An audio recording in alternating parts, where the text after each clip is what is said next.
man.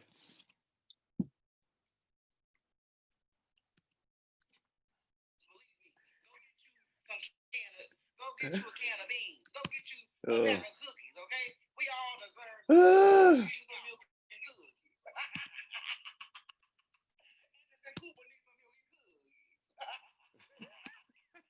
Chris Cuomo need him some milk and cookies. They all need some milk and cookies. If they would eat this stuff, hey everybody, this is my man Terrence Williams. Oh man, he is funny.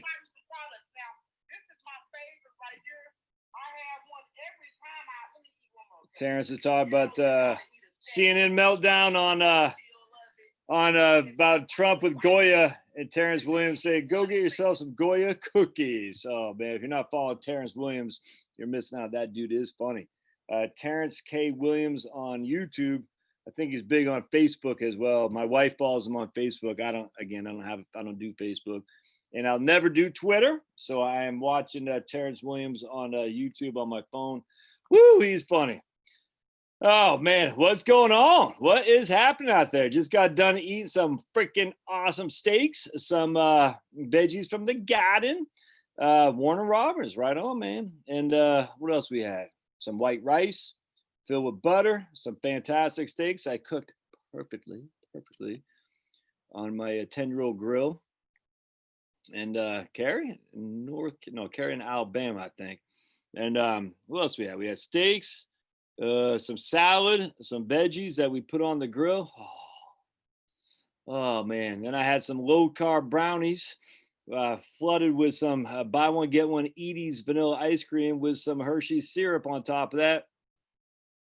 Oh man. Because you go low carb brownies, then you get lots of ice cream and Hershey syrup, and it doesn't matter if you have the carbs or not. All right, so while we're letting people gather up here, I want to share this article with you. This is something that was incredibly important to me. I'm going to try Parler, man. I've seen a number of people on. I've heard about Parler. I'm going to definitely do that for sure. That's where I'm going. Mike, look, at the end of the day, I think if anyone who does some kind of social media, what's up, Rob? Presence, you got to recognize that at some point. And I was just listening to a Brett Weinstein interview Matt Taibbi, the guy from the Rolling Stone. What are you doing? And they were saying, look, I gotta show you. Let's see if y'all can. Oh, hello. No, you're not gonna do that anymore. No, okay. So you know you're on TV. Oh. What? Okay. Anyway, so and they were saying the issue is that, like in the old days of newspapers were their own distribution, and now they're not, and not just newspapers, but we're relying on these big, these huge corporations to allow you to distribute your content. Where the newspapers, they self-distribute, they self-donate, they even have their own paper boys. And Jimmy. Hey, Jerry, Dick, right on. And so the issue now that we have here is that Kenny's listed for his forklift, building F-250s. Right on, man. Is that now that they got they control the distribution. They being these big monopolistic entities, Facebook, YouTube, Google, and YouTube, Twitter. What's the other one? Facebook, Apple for Apple iTunes. And so the issue is like with Joe Rogan, the Matt Taibbi and Brett, who have both been interviewed by Joe Rogan. What's up, Hans? Was saying, what if they decide that, they can't allow you to be on these other platforms, even like Apple, Apple iTunes and whatnot. And then they started saying, remember with Alex Jones, if you had and I don't look, Alex Jones bores me, I don't care. But if you had an Alex Jones, you wanted to don't know, they were saying, Brett was saying he wanted to he was trying to donate to the WikiLeaks people. And MasterCard took away their ability to receive funds via MasterCard. I mean, it's this stuff is pretty scary. I'm not going to lie to you. And both listen to Brett. It's called the Dark Horse Podcast. It's interesting as all can be. And listen to Brett and then Matt. You listen to those guys say ultimately. Matt came in on the optimistic point, and Brett said, "Well, just give it about an hour. You'll walk out not feeling optimistic," and it was true. And Matt, I don't know if he lived in the Soviet Union. I don't think he's from the Soviet Union, but he lived there, something like that. But he certainly studied a lot of history.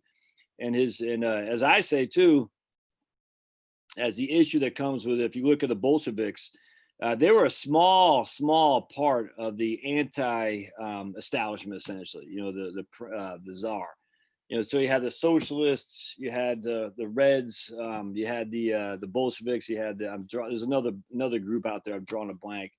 Social Democrats or social liberals or something like that. I can't remember. Long story short is that the Bolsheviks were the loudest, even though they weren't very big, and people did not fight against them as their ascendancy, ascendance, and because of that they were able to intimidate, bully people, and as such they took over, and the rest is history. You know, it led to them financing Mao. Now Mao, his underlings are financing what we're seeing in America, man. I mean, it's some scary crap out there. We could all laugh, and like my man Vinyl here says, you can always collect checks in the mail and have your own website. White Russians were the opposition, right? Ray, they say, but no, it was but within the Bolsheviks and the socialists, they had, I think it was Social Democrats. They had the socialists, the more of a moderate, and then you had the what's up, Mark? And then you had the all of the bullshit. Ray, YouTube maybe approve your comment because you said white Russians were the opposition. The implication was that could be racist. But the issue is that, and even it's true, you can have your own website. Really, can you? I mean, what does net neutrality do? Does it allow you to? That's what Brett and Matt were talking about. I mean, what could they say is that being the ISP does not allow you have to have. You can't. They could take your website now for sure. Can they ever get to the point where the USPS says we're not going to deliver hate mail? I mean, all these things are absolutely legitimate concerns. Absolutely. I know it's funny. White Russians has nothing to do with the skin color. For ignorant fools out there, White Russians is a drink, which I used to enjoy immensely when I was drinking. And then it's also the army of I don't want to say the pro-czar, but definitely the anti-Reds. Has nothing to do with skin color. And so I'm sure there's some people say, you said White Russian, that's racist. We've lost our minds. The issue is that at some point you have to take a stand against these fools, and you can take a stand to say, Ivana, you keep making these things like you can do this, you can do that, but you're missing the point, man. The point is these guys have the power, and they're going to retain it and grow it. And I mean, come on, why don't we just stand up and say enough? I mean, this whole idea, you can do this, you can do that. Don't you see that the world is collapsing around you? And you're saying, oh, but you could do this. Come on, man. I don't want to do all that crap. You got to make it say, this got to be in the newspaper distributors. You could say, I don't want the New York Times to get the Washington Post. Well, if the ISP stops you, all right, you can't get your own website. If Apple iTunes stops you, you can't do this. If Google stops you, you can't do this. I mean, to allow to say, well, you could do that. I mean, at some point, you could have a printing press in your basement, like my dad used to do back in the day. It's just, and no one's going to hear what you're saying, which is, well, you still have a right to say it. Theoretically, do we now? Actually, what Brett was talking about too with his wife Heather, I think is higher. Very interesting. Apparently, the transcripts. Hey, Rebecca, the transcripts on the George Floyd thing are now out, and it's weird that the New York Times had them. I think they even published them, but no one said anything. Very, very interesting. Very interesting. Now it won't matter because they're gonna, that guy Daniel Chauvin is gonna be. Daniel Chauvin is going to be a sacrifice for sure. We can see that a mile away. And, whatever we want to say, rightly or wrongly, he's not going to have a trial. Now we can say, and I'm listening, who was talking about the song Hurricane by Bob Dylan that talked about a black guy who got railroaded. And I think he was ultimately let go with some legwork on some liberals, I think. But how many black people did not have a fair trial either. Yeah, back in the day, and even today, as a matter of fact, with a prosecutorial abuse for sure. But this guy Daniel, whatever the freaking cop's name was, I don't know. But anyways, there's an interesting transcript which puts a whole different spin on what these guys are trying to do. It's very interesting, but it'll never come to fruition. And if they ever find that they don't, freaking send Daniel Chauvin, whatever the guy's name, that cop in Minneapolis up the river for 50 years, all hell will break loose. It's just sad, man. It's a sad state of affairs when you need to essentially have you're going to sacrifice people for peace, and you never get peace. Never. If one thing we've learned is that you can never get peace with people who want to kill you. You just can't. So, all right. So I want to read you this article. It's and it won't be the whole article. It's going to be, Mensheviks. That's what it was, right? Mensheviks. Right on, man. You got it. And I won't read you the whole thing, but man, I tell you, it is such a good. I read this when I was in 1995 at National Review magazine, when National Review was still legit, and now it's since past not being legit anymore.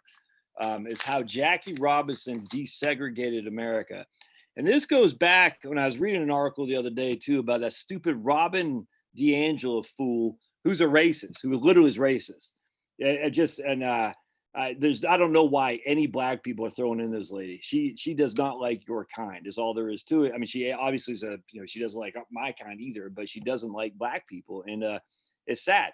Anyway, the interesting thing is Robin DiAngelo is saying Jackie Robinson and how whites allowed him to play, totally taken away who Jackie Robinson was and the insanity that he went through. The whole idea that Jackie Robinson just sitting around one day and white said, we're going to allow you to play, totally misses the point on the freaking wonderful person that Jackie Robinson was and what he did for this whole country. All right. So this is dated 1996, excuse me. I'm just going to read a little bit of this because and I couldn't find a National Review, but it's the UNS Review. I don't know UNS. I think UNS is a pretty libertarian guy, actually, if I'm not mistaken. And I don't know anything about this website, so I'm sure there's stuff on here that's offensive. I don't know, frankly, could care less. But this right here, I remember reading it in the National Review from Steve Saylor, who I think has got some people don't like him, but again, I don't care because this is one of the best articles I've ever read. 50 years ago, April 18th, 1946, Jackie Robinson broke organized baseball's color barrier with a characteristic bang. He homered and scored 4 runs in a historic first game for the Brooklyn Dodgers top farm team. I think it was in Montreal. The anniversary will no doubt unleash a wave of meditation since it combines 2 national pastimes of the American male intellectual, denouncing racism and waxing nostalgic over the Brooklyn Dodgers. Yet beyond the obvious platitudes, baseball's long struggle over race can yield some surprising perspectives. The Robinson epic is generally lumped with the 1954 Brown decision against segregated public schools, the 1964 Civil Rights Act. Yet 2 crucial differences stand out. 1, the integration of organized baseball preceded the Civil Rights Revolution, and in reality, baseball helped make later reforms politically feasible by giving white Americans black heroes with whom they could identify. 2, government had almost nothing to do with the triumph of the competitive market. Baseball owners finally realized that the more they cared about the color of people's money, the less they could afford to care about the color of their skin. It's ironic that the hallowed Civil Rights Revolution owed so much to something as seemingly trivial as pro sports, yet without this business of producing heroes for public consumption, whites might never have cared enough about blacks to be bothered by racial injustice. It's not the most noble trait of human nature, but we tend to be more outraged by minor slights to winners. Note the endlessly recounted tales of the indignities Robinson endured than the mass atrocities against downtrodden losers. The competitive markets made irrational bigotry expensive, not impossible, but costly. It was formally demonstrated in 1957 by University of Chicago economist Gary Becker. Let me be clear. This idea does not Pollyanishly presume that white people are motivated by disinterested goodwill. It merely assumes that if forced to by competition, people will hire whoever makes them the most money. Don't forget, though, that we humans are always conniving to exempt ourselves from competition. The more we can insulate ourselves from the open market, the more painlessly we can then discriminate for kin and countrymen against people we don't like. Baseball's often ugly history shows this clearly. Back in the 1880s, when the term organized baseball reflected ambition more than reality, the general anarchy let a few dozen blacks play in integrated leagues. By the turn of the century, however, blacks had been utterly banished. Although liberal demonology, whatever, would assume that the owners were the villains, the prime agitators for the segregation were, as economic theory would predict, the white ball players.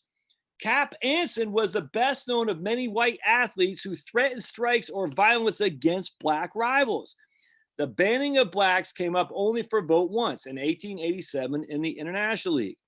Following many nasty anti-black demonstrations by white players, the owners of the 6 all-white teams outvoted the owners of the 4 mixed teams, obviously 6-4, and thus blacks were driven out by gentlemen's agreements. Look at that. The following nasty anti-black demonstrations, not by fans, not by the owners, but by the players. Job security. Why did all the owners, although often after some resistance, ultimately give in to the rabble-rousers? Easing the slide into segregation was organized baseball's curious start of a Portuguese man-of-war economic entities. In some ways, an industry of independent competitors, and others a single enterprise. Baseball teams must agree how they'll compete, and while they're at it, it's always tempting to agree how they won't compete. The team owner's ill-named gentleman's agreement to discriminate against blacks closely resembles today's unspoken understanding among the presidents of other government-sanctioned cartel, our elite colleges, that they will discriminate against whites and Asians. Both club owners and college presidents chose to head off ugly incidents by preemptively caving to the racial activists. Then they browbeat all their peers into closing ranks, lest a lone dissident spotlight their spinelessness. When all teams colluded against blacks, each team could ensure itself that it was no worse off competitively than if all hired blacks. Cartels often collapse quickly because of cheating, but it's easier to force a national ban on black players than on, say, black factory workers. A ball club couldn't hide his black workers inside the mill, but would have to flaunt them on the road beside hostile, even murderous crowds. Jackie Robinson's vast and deserved fame tends to make us assume that blacks and whites never played together before April of 1946. In truth, as the supply of black baseball talent exploded after World War I, the demand for it could not be contained. There were the Negro Leagues, but by the 1940s, they were booming, the Negro Leagues, and their all-star game frequently outdrew the white version. More forgotten are the many venues outside the South where blacks and whites increasingly played together. College athletics have been haphazardly integrated for decades. At UCLA, for example, Robinson starred in baseball, football, basketball, track, tennis, golf, and swimming. The California Winter Baseball League was integrated. And the Caribbean Winter Leagues raced men even less. Many teams had black and white American stars playing in the same lineups with no problems. In the mid-40s, a Mexican mogul raided both the Negro and the major leagues to stock his summer Mexican leagues integrated teams. Among the 18 big leaguers headed south was Dodger catcher Mickey Owen. Whether this increased competition for whites encouraged the Dodgers' own and Branch Ritchie to plunder the Negro leagues is unknown, but certainly didn't hurt. Semi-pro ball, which was hugely popular before TV, was surprisingly integrated. For instance, in 1935, Bismarck, North Dakota fielded an awesome team, half white, half black, led by Satchel Paige. Soon, practically every town in the Dakotas boasted semi-pros nerd from the Negro leagues. Barnstorming was a chaotic epitome of disorganized baseball, requiring only 2 teams willing to play and a crowd willing to pay. In many Midwestern villages, the annual athletic highlight was the arrival of a Negro League squad to play the local semi-pros. Each October, the black Satchel Paige All-Stars and the white Dizzy Dean All-Stars barnstormed the nation together. Predictably, the blacks won a sizable majority of the games. During World War II, Satchel Paige was the highest paid player in all baseball. In the liberal worldview, discrimination stems from prejudice, from ignorance of the actual talents of blacks. In organized baseball, the opposite was true. White major leaguers freely admitted that many blacks could have taken white players' jobs. Yet somehow this enlightened perception failed to make the white pros into ardent integrationists. Meanwhile, a number of owners and managers tried to cheat on their gentleman's agreement. For example, many historians claim that the Washington Senators quietly broke the color barrier in the 1930s by playing Cubans dark enough to have been banned as Negroes if they had spoken English. There's strikingly little correlation between the rectitude of the man and his urge to integrate baseball. For examples, among managers, the most creative was a choleric John McGraw, a ferocious scrapper who won 10 pennants. In 1901, he almost succeeded in smuggling a light-skinned black second baseman onto his team as a full-blooded Cherokee named Chief Tokahoma. During World War II, Bill Veeck tried to buy the dreadful Phillies and stock them with Negro League stars. Like all direct challenges, though, this was rebuffed by the autocratic commissioner of baseball, Judge Kennesaw Mountain Landis. After the Chicago Blackhawks threw the 1919 World Series, the owners had restored faith in the game by appointing Landis, who was famed for strict moral standards, one of which was segregation now, segregation forever.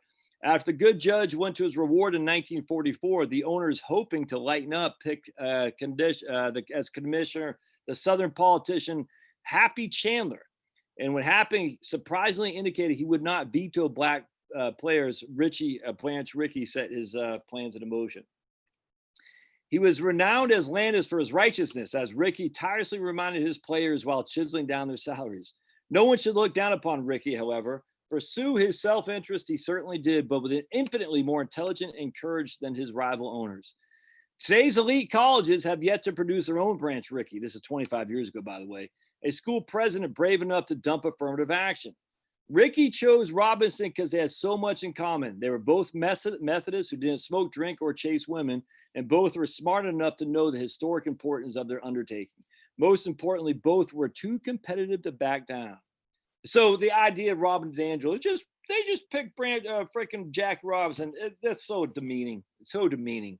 They didn't just pick Jackie Robinson. Jackie Robinson fought tooth and nail, freaking blood, sweat, and tears, and he changed everything. It's great. And I hate white liberals who just downplay what Jesse Owens, Jackie Robinson, and just so many others before it did, as if, oh, whites just suddenly woke up and say, we need you, Jackie Robinson. We're going to pick you out. Oh, I mean, just this freaking, I hate these.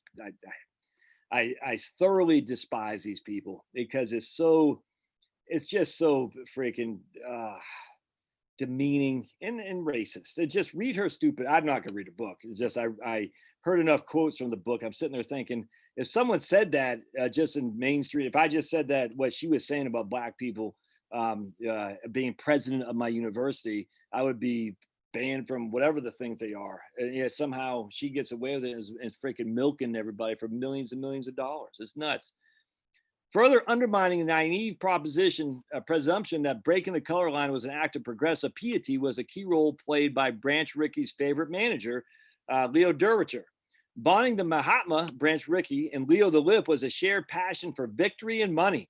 During spring training in 1947, Rickey scheduled a series between the Dodgers and Robinson's minor league team. He hoped that when the Dodgers players saw Robinson's talents, they would demand his promotion. But instead, fearing for their own jobs, they said nothing. So when some Dodgers from Dixie actively protested Robinson, Durocher deflated their mutiny. He says, I don't care if the guy is yellow or black. If he has stripes like an effing zebra, I'm the manager of the team, and I say he plays. What's more, I say he can make us all rich. And if anyone, you can't use the money, I'll see to it that you are traded. Oh, man, that's Adam Smith right there. I freaking love it. What lessons can we learn from this tangled tale? A few simple ones seem to leap out. The more greed and lust for victory, the less discrimination. The more competition between teams and businesses, the more cooperation between the races. In contrast, the more collusion, centralization, community standards, and concern for the feelings of people you know, the more bias. If we now look at the remarkable impact the first few dozen blacks had on Major League Baseball, we can confirm the Chicago schools theory that competition makes irrational discrimination self-defeatingly expensive. The 1940, check this out if you like baseball, The see if anyone's still watching. This is such an important thing to me. I'm just going to read it anyway. I know it's probably boring. You're like, I want a financial planning. Nothing matters if we can't get people to just agree and to somewhat respect each other. They don't have to love each other, but just say, look, man, all people are made in Jesus' image. Jesus died for us all. It doesn't matter if you're white, yellow, pink, or red. And we all can get to heaven. It doesn't matter.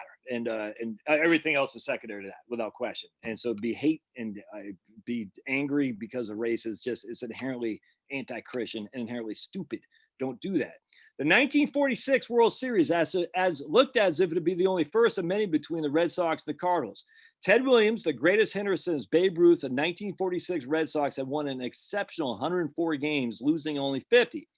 The Cardinals, meanwhile, had averaged 104 wins per season during the 4 seasons that the young Stan Musial had anchored their lineups. Both left fielders would remain superlative hitters. As of 1957, Musial led the National League with a batting average of .351. By Williams toppled that with .388. Yet neither man ever returned to the World Series. Why? Largely because of St. Louis and Boston's boneheaded bigotry. With Robinson apprenticing in the minors throughout the 1946 season, the Brooker Dodgers finished 2 games behind the Cards. In 1947, the Rookie of the Year Robinson made the difference as the Dodgers edged the Cards for the pennant. Jackie instantly became the league's biggest draw, with the Dodgers setting NL records for both home and away attendance. During each preseason alone, Robinson earned his annual salary from the huge Southern crowds, black and white, that turned out to cheer and boo him. By barnstorming through Dixie, Ricky was exposing Robinson to the real threat of assassination, as well as the insults of Jim Crow. But hey, the money was too good to pass up. Branch Rickey followed up his masterstroke by signing more Negro League players like Roy Campanella and Don Newcomb. During Robinson's 10-year tenure, Brooklyn's dividends for desegregating first were 6 NL titles, fueled by Black Dodgers winning 5 Most Valuable Players awards and 4 Rookie of the Years. In contrast, St. Louis frittered away the heart of Musial's stupendous career by not obtaining a regular black until Curt Flood in 1958. The Cards paid a brutal price for discriminating. During the first 4 years they had Stan the Man, the Cards won almost 18 more games per year than the Dodgers. But during the Jackie Robinson era, they fell to nearly 13 victories per year, fewer than the Dodgers, a monumental swing of 30 wins per year of a 154-game season. They stubbornly ignored blacks until Augie Bush bought the team in 1954. And fearing a black boycott of Budweiser, he immediately ordered his scouts to find black players. But by then, the easy pickings were gone. Although too late for Musial, Bush's integration move finally paid off as blacks like Lou Brock, Bob Gibson, Curt Flood, which had been became the core of the great Cardinal teams. As could be expected, the National League, which had been sorely training the American League in superstars since the day of Ty Cobb, more aggressively pursued black talent. By the mid-50s, all NL teams, except the Cardinals and the hapless Phillies, featured at least one black headed for the Hall of Fame. Between 1949 and 62, blacks won 11 of the 14 NL MVP awards, while no black was an AL MVP until Yankee catcher Elston Howard in 1963. And the AL lacked an African-American superstar until Frank Robinson by a 1966 trade that promptly showed the league what had been missing by capturing the rare Triple Crown. Remember Frank Robinson? Man. Integration electrified the NL style play as blacks showed that sluggers didn't have to be sloggers. Willie Mays led the league 4 times in home runs and 4 times in stolen bases. The balance of power shifted from the slow, complacent American League. The AL had won 12 of the 16 All-Star games played in the 30s and 40s, but could only capture 5 of the 24 held in the 50s and 60s.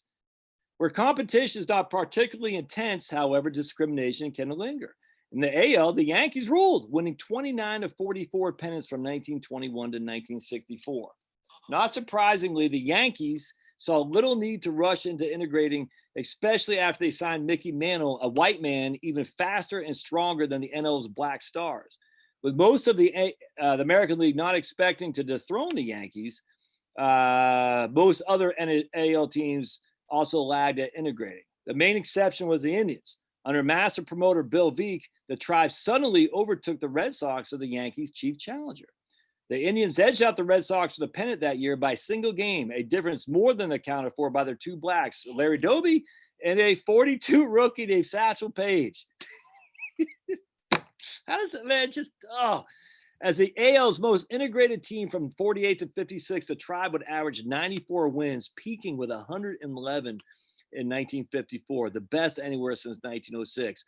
In comparison, under the ownership of the beloved philanthropist Tom Yaki, the Red Sox were faded in mediocrity, wasting Williams as bad as they refused to play a black man until 1959. So to be fair, the Red Sox did only take 7 more years to hire a black than the Braves, the Osaka Braves, that is. While the complete integration of baseball through competition took longer than we would have liked, it's worth contrasting baseball's record of the civil rights milestones dependent on the federal government.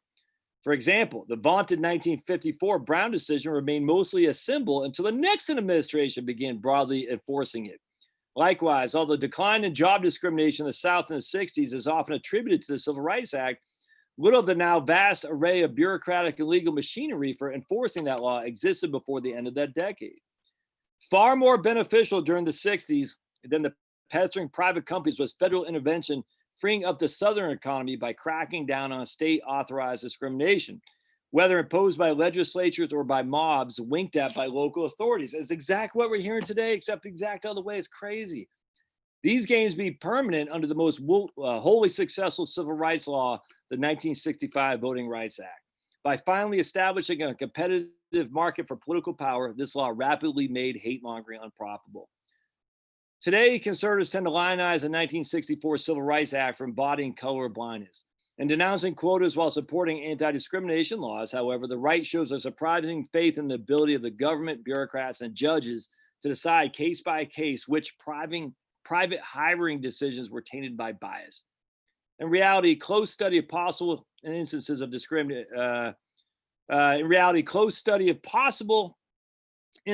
discrimination shows why the sainted 1964 Act made quotas inevitable. Frequently, no outsider, and sometimes not even those involved, can know which of the many possible reasons for an unemployment decision was actually conclusive.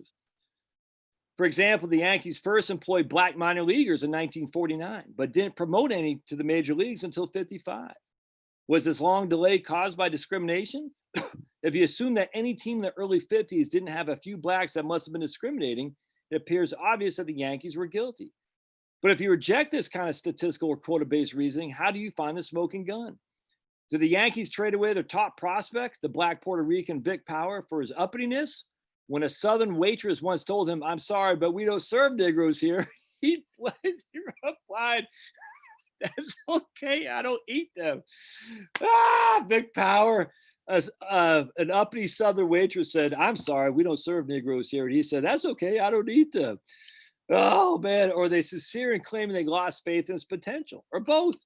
Presumably bias played a role, since Power turned out to be a good, though not great major leaguer, but who can say for sure? Ball clubs constantly make honest mistakes about minor leaguers. In the same period, that integrated Dodgers discarded freaking Roberto Clemente. The integrated Dodgers let go of Roberto Clemente. Do the Yankees then force their most promising black minor leaguer, outfielder Elson Howard, to convert to catcher in order to delay his rise to the big leagues? Possibly, but this time the Yankees proved right as he became an MVP at the plate. I'm not sure if he's in the Hall of Fame. The ambiguity in hiring, inherent in so many hiring decisions, explains why aggressive anti-discrimination laws always end up impelling employers towards quotas. Unfortunately, quotas have numerous side effects. While the overall impact of reverse discrimination remains harshly controversial, we can say that year by year, quota benefits to blacks diminish while quotas cost to blacks rise. Since strong anti-bias laws make quotas inevitable and quotas are inexorably becoming a net harm to blacks, then logic would imply that we must eventually repeal the Civil Rights Act prohibitions against discriminations by competitive employers. How would we then fight racism in hiring? I suggest roughly the same way as we now deter it in its cousin, nepotism. In non-competitive organizations like government agencies, laws often ban nepotistic hiring. On the other hand, the government allows the market to police competitive firms. If a CEO promotes junior and he turns out to be inept, well, the firm pays the price. Anyway, just our country's probably several years away from even beginning to grasp this logic, but in the long run, it'll prove compelling. Conservatives, however, can't seize the rational high ground and say stop leaping to defend institutions they should be wary of.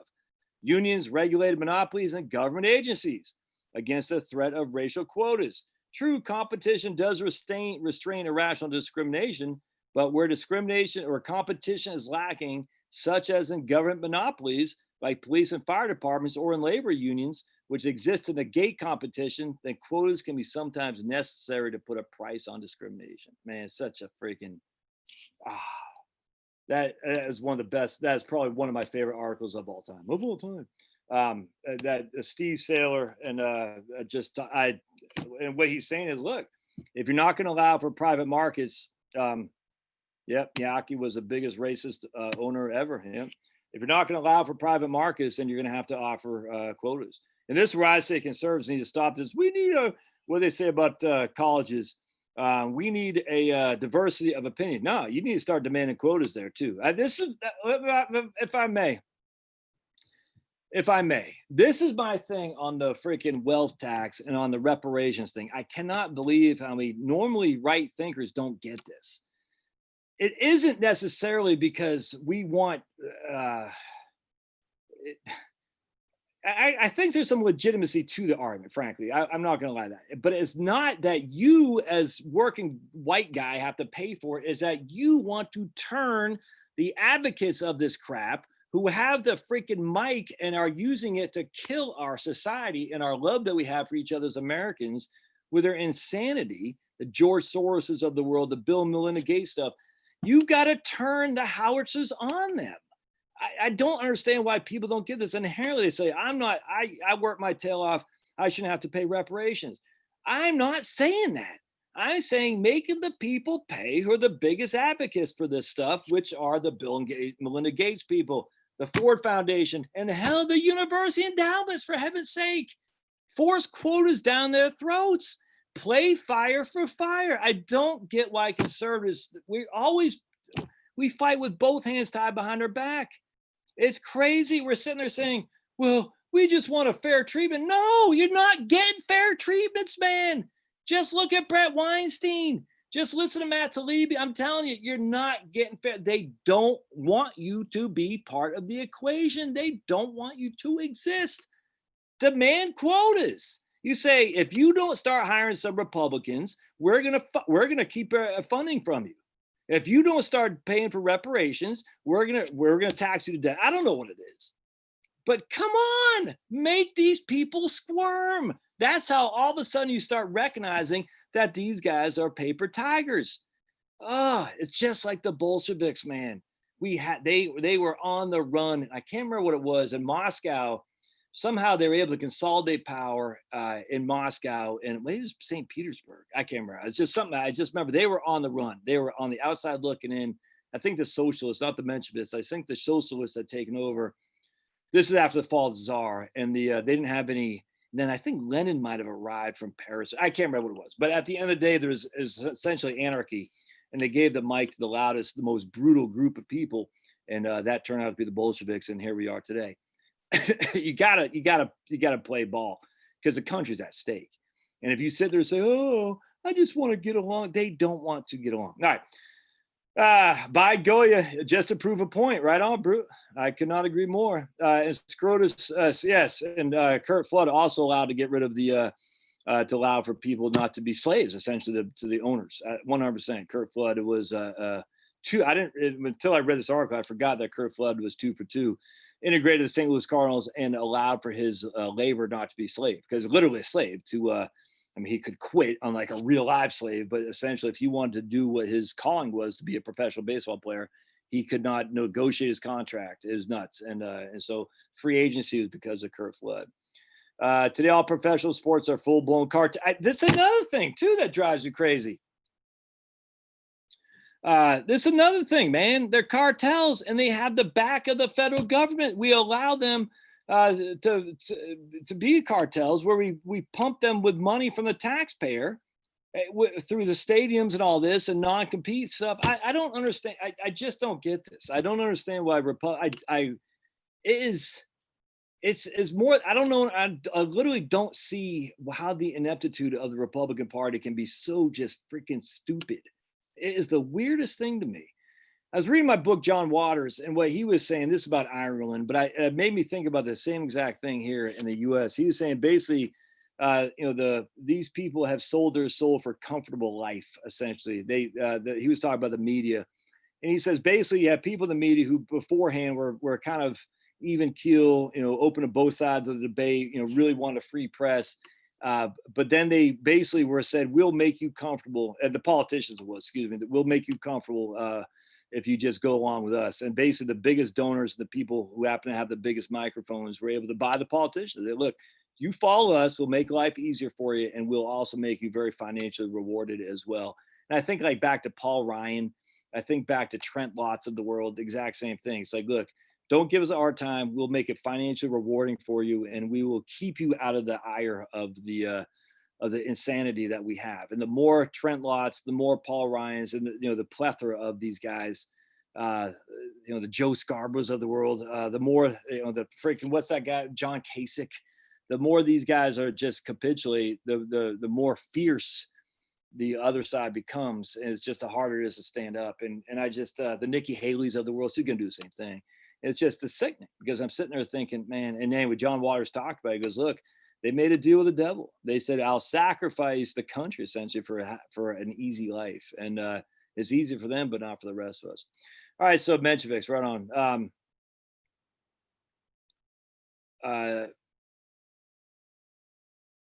Yeah, that's what it was. Right on. There we go. The German, this right on. The Germans sent Lenin to Moscow to foment revolution because they needed to get Russia out of the war. That was 100% right, man. That's a good point. Whoever that guy is. Yeah, Trump's the Republican Party. Well, Trump is the Republican Party until he loses, and I don't think he's going to lose, frankly. But if he wins re-election, the Republican Party is going to be it's going to be reborn in his image, which is a wonderful, wonderful thing. Because the Republican Party of the old days is just disgusting. Let's put it this way: they throw John Kasich or Nikki Haley, or it won't be Jeb Bush, but somebody. I'm done. There's no other way around that. I'll vote for my local people, but at that point, you got to start wondering, because you got to take it over from the inside. But the Republican Party, you almost have more opportunity.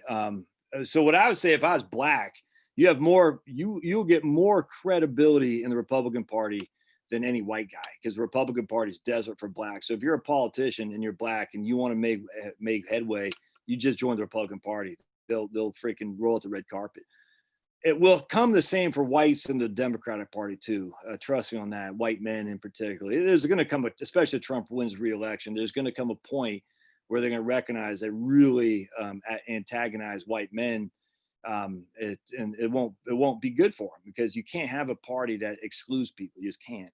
And so what will happen in the future if Trump wins re-election, probably not that long from now, is that the old, the idiots like Joe Biden will go away. The what's that guy? Harry Reid, they're gone.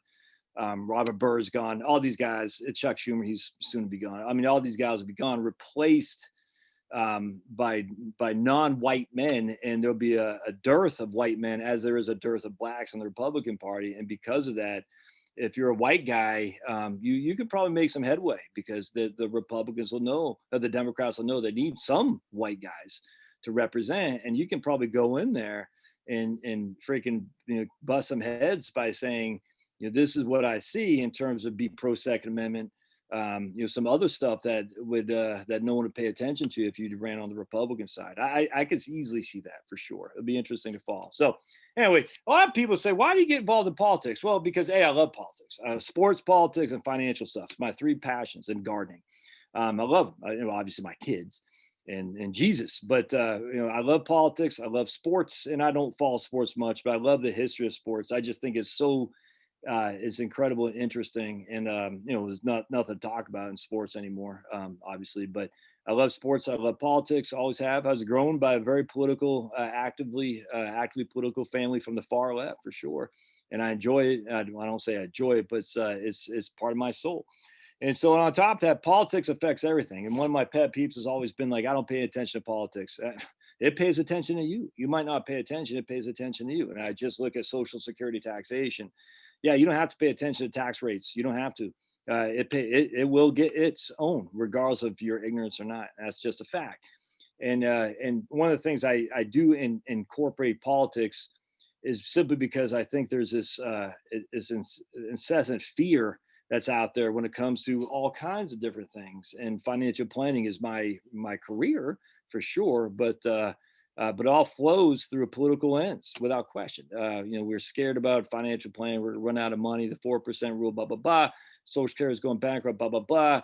Healthcare is going to be too expensive, blah, blah, blah. All these freaking things that are keeping people at their crappy old jobs until they keel over and die. That's ugly stuff there. That's not good.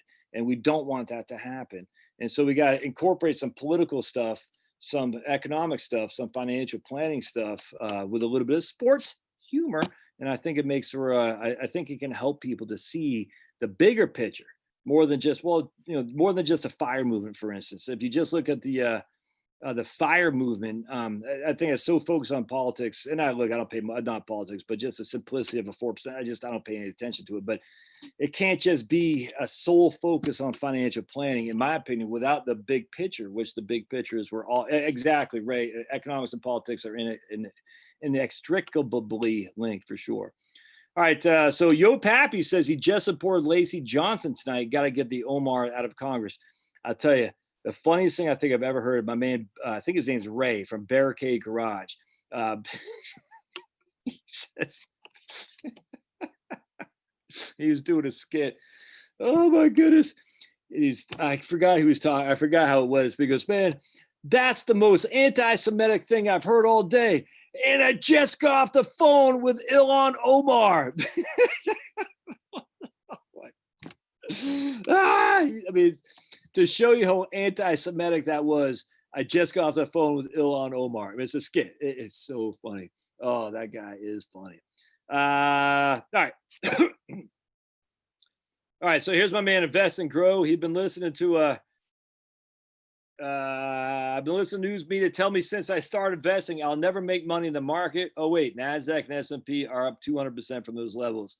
Man, I actually, that's a great segue because I could not agree more on Invest and Grow. The simple fact is that I went back and I saw it. I put the video on here from Louis Rukeyser, right? I think it was a week before the crash, the week after the October crash in 1987. And the guy from Goldman Sachs was basically saying, we're buying, we don't expect any, I can't remember what it was, but it basically was discounting the markets in 1987 because the trade deficit, because of the budget deficits, because of the debt and just the high interest rates and stuff. And they've been saying that for a year. I mean, hell, Business Week in 1979 on their cover said the death of equities. And was 81 maybe. Anyway, in the late 70s, early 80s, they said the death of equities.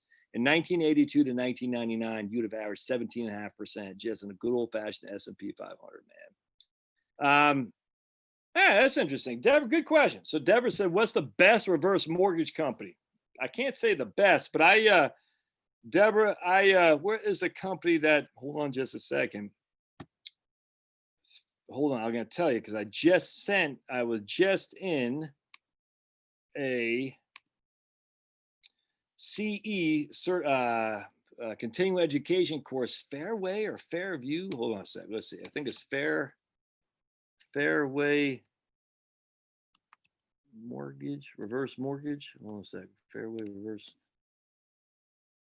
So AAG, the average, is that the Fred Thompson and Fonz guy? Fairway Reverse, fairwayreverse.com. And I don't know these guys. I do know they have offices in all 50 states. I literally cannot sit there and say they're good. Oh, or you can see my man. So Fairway Reverse would be one. And I can't, again, if you do your own research on this, but then you look at my man, Don Graves, and he is with, there he is, Don Graves. I like Don Graves. Did I interview? I talked to him. I interviewed him. I can't remember. He's with H. Heckham HECMadvisorsgroup.com. Heckham. Don Graves, Heckham, HECMadvisorsgroup.com. I like Don. I would actually go with him first because I do know he's a Christian. I know his wife does his reverse mortgages for I want to say like Mutual of Omaha or something like that. Did you hear Mutual of Omaha is getting rid of their Indian logo, which is kind of sad. But Don Gray, I like Don, and the only reason I know he's a Christian is because when I chatted with him, we talked a little bit about our faith, and I'm not sure if he says, "Look at me, I'm a Christian." I don't think he does like that, but I respect that. But his wife is his home equity conversion mortgage, reverse mortgage person, and I think she works like Mutual of Omaha, I think. Anyway, so Don Graves at Heckham Advisors Group. Start with him and tell him old Josh sent you. And I don't get paid or anything. I cannot speak that like, oh my goodness, if you do that, it doesn't work like that. With Don, I just liked him, and I like the fact that he and his wife are our team. All right, what's the best way to own gold? And would you own gold? The answer is yes, I do, and you should without question. The best way to own it, I think, is going on JM Bullion. Let's take a look, shall we? Look at jmbullion.com. This is the best way I do it. And I haven't bought gold probably about a year or so is the last time I made a purchase. I actually did it online on a video I did. So let's go to jmbullion.com. I don't pay much mind to it. So y'all can probably see this. Gold is at 1812 an ounce right now.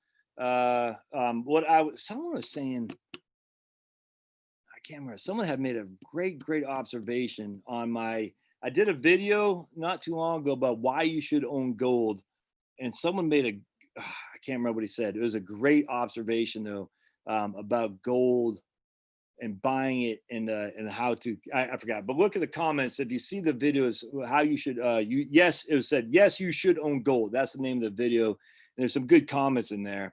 I've used these guys on a number of occasions, and I like them a lot. Now, I'm a big fan, first time, long time. But anyway, the only thing is a lot of people are going to buy ounces, and I don't recommend that at all. I mean, because you think about it, the ounce doesn't give you the ability to trade down, if that makes sense. And so what you're going to have to do, I mean, gold will act like a barter for sure. You look, and I don't care what people say all the time. If gold's a hedge against inflation, it's just stop with this. Gold is a hedge against chaos, the zombie attacks. Gold is not. I hate this argument. Gold is a hedge against inflation. It's silly, but gold is a hedge that has always had a value, without question. So when you can't use that as a store of value, and inflation is a decline of value, because we don't know what the value of gold will be when it comes time for you to deploy it. But gold has always had value. I mean, it goes back to, even before Jesus's time. So at the end of the day, you want gold, but you want gold in small enough chunks that you can actually trade it in a barter economy, and even silver too. So I'm a big fan of this. And, I like you click on these Eagles, right? What was it? Eagles? I forgot what I bought, but it's just, it's beautiful. It's awesome and old, and you just own it. And you buy, you don't want to buy $150, buy $1,000, and you buy these, you can buy, tents. And I'm just telling, these tents are small, so be careful. I lost one of my tents. I put it in one of my kids' Easter baskets, and I don't know what happened to it. But it's gone. It's floating around here someplace. But you can buy these tents, quarters, and then you buy some silver too. So let's see if we can see these. Let's do price and see if we can go down to right. I'm not sure. Anyway, well, whatever. You'll have to look at it, but it's pretty fun. I can actually, I like collecting stuff. I got lots of baseball cards and stuff like that. I like record albums.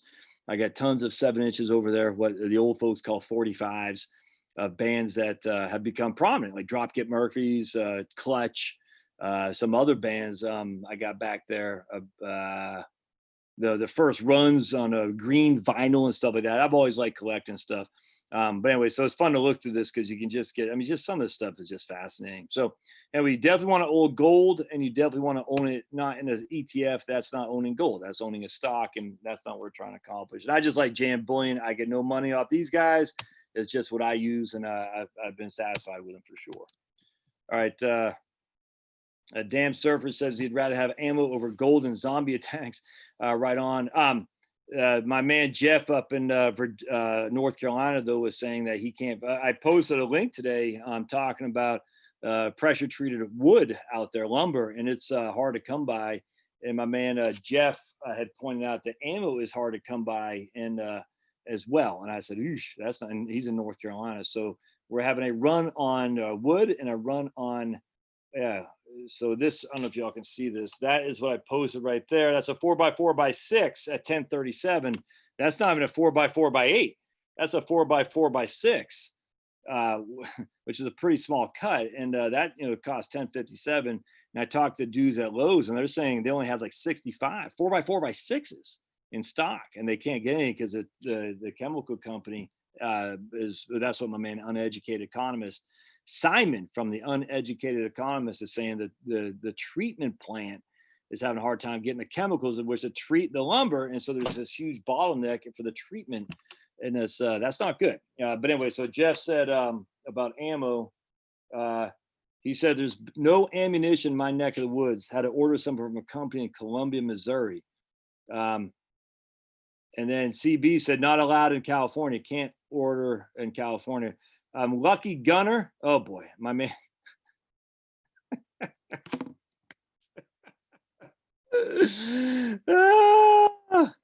I got Keith. I don't know how to pronounce his name. Keith Weeby. So just.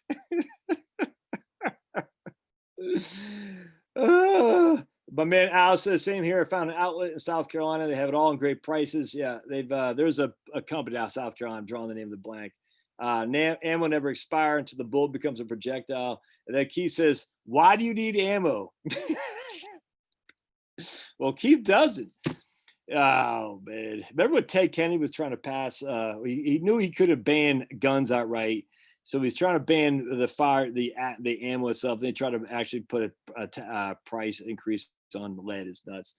Anyway, my man Sylvan says the only two reasons you need ammo: they didn't stock up earlier, or they've been using a lot. Oh man, Palmetto State, that's what it's called. Yep, Palmetto State.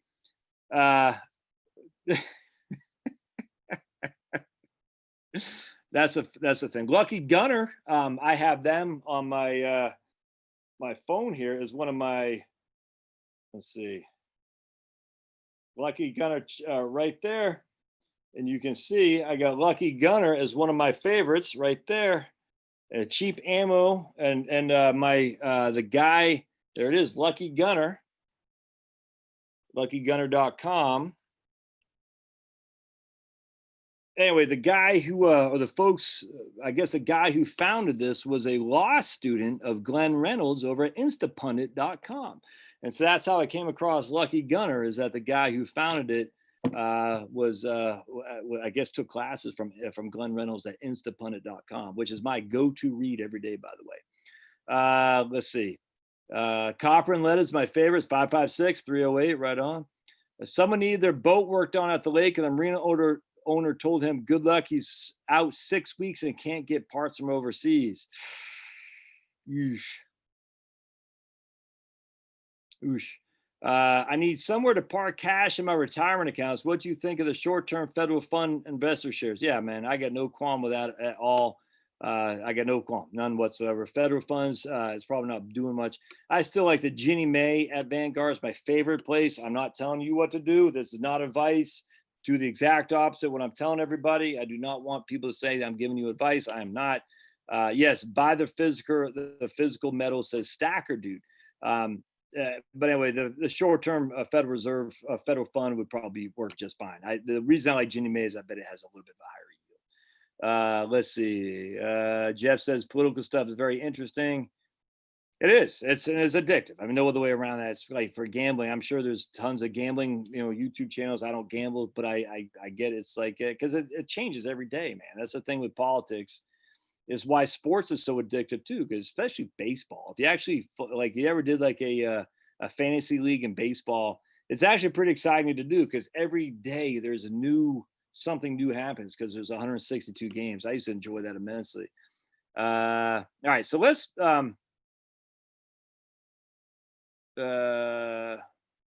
Chappelle's show skit might be playing out. I didn't see that. Vic Power. Oh man, look, Vic Power played for the Indians while he was just a very small boy. Man. All right, good questions. And my man Bruce D from Rochester. Didn't they tear down Frederick Douglass statue up there in Rochester? Or is it Syracuse? Anyway, because Frederick Douglass was a slaveholder. Nuts. All right. So anyway, what was I going to say? The 1960 penalty. All right. So there hasn't been any updates. I was looking actually on. Okay. Someone just texted me that Pablo just took a poop outside. All right. Good. So if you're wondering where Pablo is, apparently he's up there dropping the bombs. Anyway. So what was I saying? Oh, so I looked at Andrew. So here, let's keep doing this stuff. I'm going to go to AEI. What I would do, because I'm going to share with you guys something here that you should get used to. Let me just hit share screen. All right, so we're going to go to AEI, American Enterprise Institute. All right, so we're going to go here, and we're going to go to our scholars. And this would be a good place for you guys to get a gauge of what's going on out there. And we're going to look at my man, Andrew Biggie Biggs. All right, so he writes in healthcare, Antos, Russian studies. Barfield sounds familiar. There's my man Michael Barone. Oh, look at Robert Barrow. All right, gotcha. Economics. Let's see here. Hold on just a second. There he is, my man Andrew Biggie Biggs. All right, so let's look at Andrew Biggs here, and let's see if he's written any recent additions to that. What you were talking about, Bruce, about the Social Security thing. I'm cautiously optimistic in this regard, actually. So let's see here. I was just looking at his stuff. Okay. Where do retirement savings stand on the verge of COVID-19? And so you can see his most recent articles. He hasn't written an article since June 2020. But here's the one: COVID takes state pensions for a ride. Cato Daily Podcast. If you're not subscribed to the Cato Daily Podcast, I highly suggest you do. Teachers' pension plans and the COVID-19, good stuff right here. And this is from the wall. We've talked about this. This is his article right here. And then on the retirement crisis, we've all heard before. So right here, if you're born in 1960, you pay extra for COVID-19. That's what my man Bruce is talking about. Let's see. Let's view all his works. Let's see if there's anything more recently. Just gonna go by. Yeah, okay. His last thing is June 20th. Okay, so he hasn't written anything. All right, so the issue that we have, Bruce, is that I think I'm somewhat. What happened? All right, there we go. I'm somewhat optimistic. Actually, let's go to First Trust. That the economy is actually going to do better in the third quarter than my initial anticipation. And now, look, the Q1 came in worse than we had thought. With the initial thoughts are about 3% decline, then 4%, and it actually came in at 5%.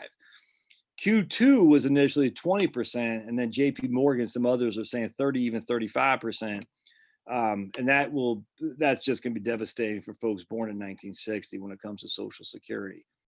Anyway, so I want to go another place you guys should really need to be looking at is my man Brian Westbury at First Trust. And what we want to do is go to research and commentary. And here's Brian. And just to revisit, the reason I'm such a huge Brian Westbury fan is because he called the end of the collapse from 2009. I've said this a million times. I was driving back from San Antonio. I was working at USAA, going up 10. It was in March. It was hot. I had the windows down, and I don't think my air conditioner was working, if memory serves. Because I don't think it did. Because we didn't have two wooden nickels to rub together back then. Well, anyway, so I was pulling off at De Zavala, and Hugh Hewitt. I was listening to Hugh Hewitt radio show, and Hugh Hewitt had Westbury on, and Westbury was saying that Barney Frank has just made a huge contribution to fixing what's the problem with the markets. And I remember pulling off on De Zavala Road to get some gas. I'm thinking, what's he talking? And I did not pump yet because I was very interested in what he was saying. I didn't want to miss it. And he was saying he's putting in a committee to discuss mark-to-market accounting. And that was like March 6th, if memory serves, something like that, the first week of March. And I remember I remember thinking, and anyway, the way Brian explained how mark-to-market accounting worked, I was like, holy crap, this is freaking evil, man. And anyway, Barney Frank had their committee together, and then the FASB, if memory serves, got rid of mark-to-market accounting, and that was the end. It was, and ever since then, we've been on this huge tear. And the interesting thing was someone had told me about the book from Richard Koo, K-O-O, The Holy Grail of Macroeconomics. And in mark-to-market accounting, we've seen this before in Japan. The same freaking thing happened with mark-to-market accounting. I'm not going to go into it right now how that works because it's pretty fascinating. And if I just do it off, without actually thinking it through, I'll short shift it and they'll confuse everybody. But mark-to-market accounting is bad, especially when it comes to valuating your assets. And so because of that, pensions, everything had to sell, because there was no buyer for the product. Anytime you had to sell and there's no buyer on the other side, the price just went free fall. Because what happened is at some point, for a pension, for an endowment, for a trust of some sort, once you hit a threshold of whatever the market was, we had to mark the asset to that market price. You had to liquidate it. And if you're using it based on current evaluations, which are inherently just wrong because it's just not taking into consideration, maybe accounts receivable, for instance, or something like that. It's just looking at the current, essentially a spot price.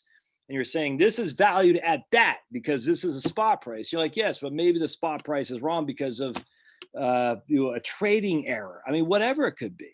And then you had to immediately liquidate it because the market was below what was allowed by your charter to keep it in your freaking in your asset base. You had to sell it. So then you go to sell this, which makes the freaking market decline even more because whenever there's more supply and less demand, the price falls. So now you're selling your product. Well, now you got to force that guy's got to sell his, this guy's got to sell his, and you got all these suppliers of product to be bought up. So you got all these asks, but no bids. There's no one on the bid side. Everyone's on the ask side trying to offload their product because the market value has gone below what their charter allows. And it's just this freaking insanity. And so what happens, there's no buyers. No one can legally buy what is except Warren Buffett because he had cash. It's crazy. And the same thing happened in Japan. Well, anyway, so when they got rid of that stupid rule, again, Barney Frank saved capitalism. Barney Frank was a pragmatist. Look, I know the guy's got some issues. I get it. But of all, my dad used to talk about Barney Frank. He big lip. But he was a pragmatist. And I remember, I used to, courier for my dad. He had a thing called the health benefits letter. And I'd go into DC and try to go to the Russell office building. I forgot what the other one, the Senate office buildings and stuff. I forgot what I was doing. I just basically handing out the letters to the various people that subscribe to my dad's newsletter. But I always remember he had I don't want to say a soft spot for Barney Frank, but, he knew Barney Frank was a liberal, a hardcore liberal, but he's a pragmatist who probably loved the country more so than an Elon Omar or AOC. In fact, I won't say probably, I say definitively. Barney Frank was a pragmatist for sure. Anyway, so when Barney Frank said, we're going to have a committee meeting on again, I don't want to talk politics. Well, here you go. Mark-to-market accounting literally fed into getting rid of this, the incredible wealth that's since being created because of Barney Frank. And as much as I despise most of Barney Frank's politics, the guy is a righteous dude, and he's still around. And they had another guy in Massachusetts called Gary Studs, who was a freaking scumbag. He was a scumbag, and don't throw Gary Studs in with Barney Frank. Barney Frank wasn't Gary Studs, and for my man Rob and some others from Massachusetts, hopefully they'll know who I'm talking about. That guy was a freaking scumbag. Barney Frank was not him. Barney Frank, yes, he's not a perfect guy. Welcome to the club.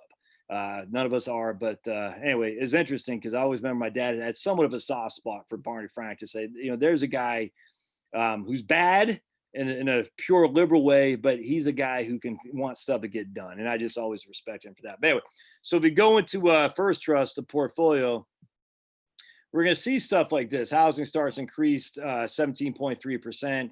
We're going to see stuff with retail sales rising 7.5%. Industrial productions increased 5.4%. We're going to see consumer CPI rose. Now that's interesting. See, I did not expect that. CPI rose 0.6% in June. In June. That right there is as Biden said to Obama before Biden lost his marbles, that's a BFD, a big effing deal. That right there, Bruce, is very optimistic in my opinion, that the people born in 1960s might not take it on the chin. That is very optimistic because that's the largest monthly increase since 2009. And if we get that kind of stuff, it's going to be awful hard to have a decline in the AWI, the average wage index. We shall see.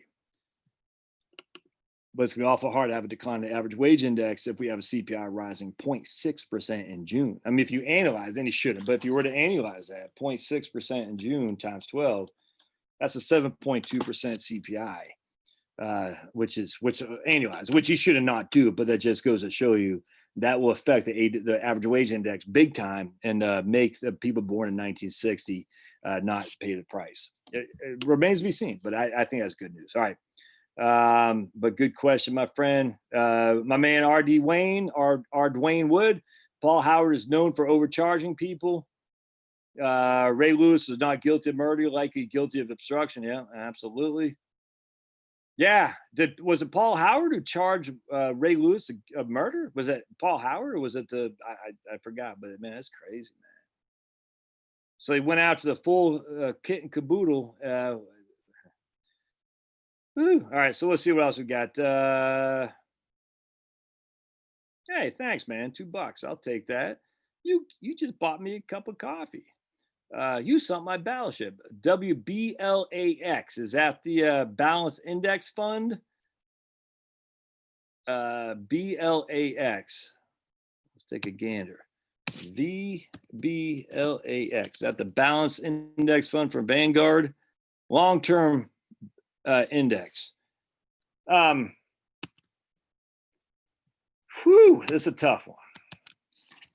It's a good fund, sure. I mean, if it's Vanguard, inherently it's a good fund. I mean, I don't know what the fees are. I imagine 3 basis points or something like that. All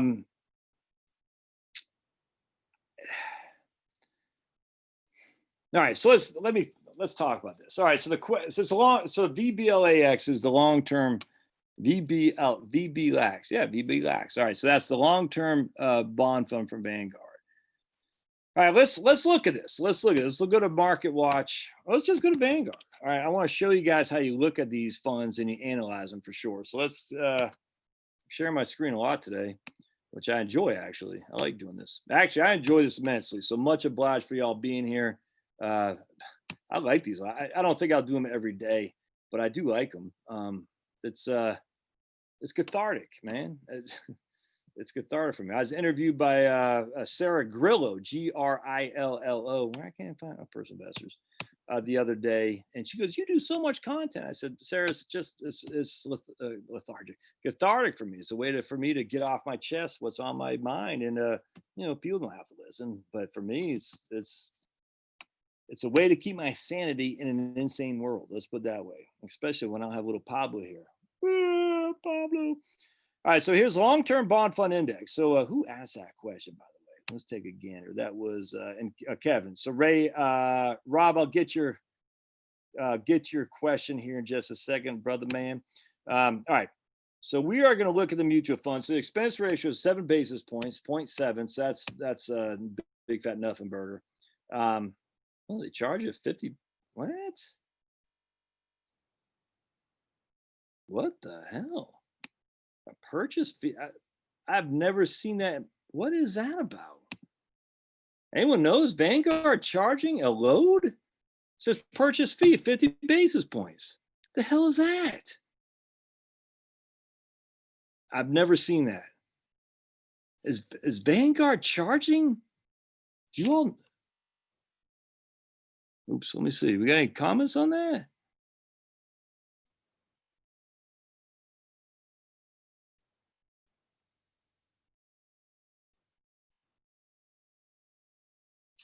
Okay, well, I'm seeing. I've never seen Vanguard with a purchase fee other than like a short-term redemption fee, but that's weird to me. So that's odd.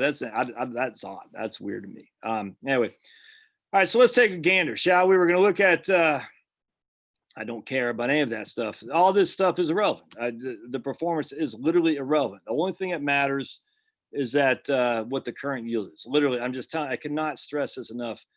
Yes, I said literally because someone was giving me a hard time for saying that. Who's that guy? Big Lip on my YouTube channel. I forgot his name. Brian McCrory. So you say literally too much.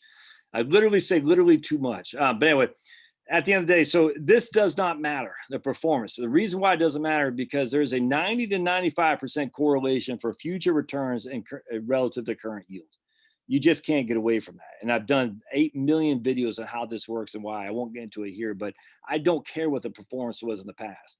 I don't care. I just care what the current yields are, which is 2.29, which is right in line. If you look at the 30-year treasury, now this isn't just treasuries. No, this is the bond index. Okay, this can be about 30% 30% corporates most likely, and 70% government and agencies. And if we look at the long-term treasury right now, the long-term treasury is what, 1.3? Yeah, 1.329. So the long-term treasury is 1.329. This is yielding 2.29. You're going to get, if you buy this, Kevin, you're going to get 2.29. All right, there's just no two ways around that. You might get a little bit, like I said, between 5 and 10% variation of that, but you're not going to get much more than that. So the question that comes to mind is that a good rate? A lot of people default and say no. And they'll say no because historically we've got, I don't even know what's done historically. I mean, I literally could care less, but we'll just say historically, well, here we go. Historically on this fund, we've averaged 6, something like that. Let's take a gander. 10 years, 7.84 we've averaged for the last 10 years. Well, I guess not, but roughly about 7.84. Right, 7.3 after taxes. All right, you're not getting that, man. It's just not happening. The only reason you got that is because the interest rates were higher back 10 years ago, so you're locking in a fixed interest rate at a higher price. Then their competing interest rates drop, which means the prices of those bonds are more valuable, so the price goes up. But everything reverts to where it was. So everything. Always remember, you're buying a bond. Right? And even if you're buying a plethora of bonds, a basket in a mutual fund, you're still buying bonds through the mutual fund that are issued at a par value, $1,000, we'll just say, with a coupon at X, 5%. So the bond is issued at 1,000, the coupon's at 5. Right? You're getting 5%. There's no two ways around that. All right. Now the bond could go bankrupt and you get nothing, but you're getting 5%. That bond issues at 1,000, it matures at 1,000. In the interim, you're getting 5%. There's no ifs, ands, or buts. The only way that doesn't happen is if the bond goes bankrupt. That's it. Now, if you sell the bond earlier, you might get more or less, but the bond itself is only paying 5% for it until it matures. So for you to say I'm getting 6%, inherently someone else is getting 4%. It just, remember, I probably should phrase like this going forward. The bond itself is going to pay you 5%. It's going to pay you 5%. That's all it's paying. If someone's getting 6, someone else is getting 4. That's all there is to it. Both people cannot get 6. That's probably the way I should explain that going forward. It just, it may be, say, yeah, right on, Moon. Say literally one more time, I dare you. All right. So we're getting 2.29. That's all there is to it. There's no ifs, ands, or buts about that. All right. So what we want to look at, we want to look at the risk on this, and we're going to do that by looking, is it here? All right. We're going to look at right here, duration. All right. So here's our duration. So that's a very high duration. That means for every 1% change in interest rates, 1% change in interest rates, your portfolio will go up or down by 16%. Woo! All right, so if we're only at 2.29, all right, and these are long bonds, the average maturity is 24 years. All right, so the likelihood of interest rates changing to the low end is probably not very high. The likelihood of interest rates changing to the high end is probably much higher, if that makes sense. So if the interest rates change to the high end, you're going to lose 16.2% on that bond's net asset value. That's woo. That's a whole lot of risk for only getting 2.29%, in my opinion. Now we can look at Japan. Japan's had low. Let's look at it. I'll just show you my Japan model.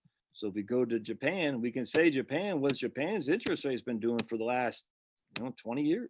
And we can get a gauge, because I still think Japan is more like where we're going than, and we can see their interest rate right here. All right. So here is their 10-year interest rates. And we'll say going back, we'll say 20 years to 2000. 1.74 in 2000, 1.74 in 2006. We went negative in 2016, went negative in 2019, and we're negative as of January. I think we're negative right now as well. So there's, I mean, look at that. Japan for the last, since 1998, has not broken 2%. I mean, I'm sure on occasion it did, but it hasn't broken 2%. Yet in 1990, it was at 6.96. So to say that 2.29 is historically low is true. To say that it has to go up inherently is not true. There's no, we don't know that at all. So my concern would be, frankly, that you're getting 2.29 for a significant risk here. Now the risk might not come to fruition. I just, frankly, I wouldn't touch with 10-foot poles. There's just no getting around that. That scares me. So here you can see the average coupon is 4.1, yet you're only getting a 2.29% yield. So let me throw it out there. Who wants to take a gander? We got an average coupon of 4.1. All right, average coupon 4.1. Anyone still watching this here? Yeah, sweet, 107 people. All right, cool, man. All right, so why is the average coupon 4.1, but the current yield is only 2.29? All right, why? What is going on there? That doesn't make sense. You're actually literally getting on $1,000 bond, $41. So your coupon, right? Yeah, $41. So you got $1,000 bond. You are literally receiving $1,000 at issuance, $41. That's what you're getting. Your coupon is $41. You're getting $41 for every $1,000 bond that's out there. But why is the yield then only 2.29? Let's see if anyone can figure that out. I know we're a little bit.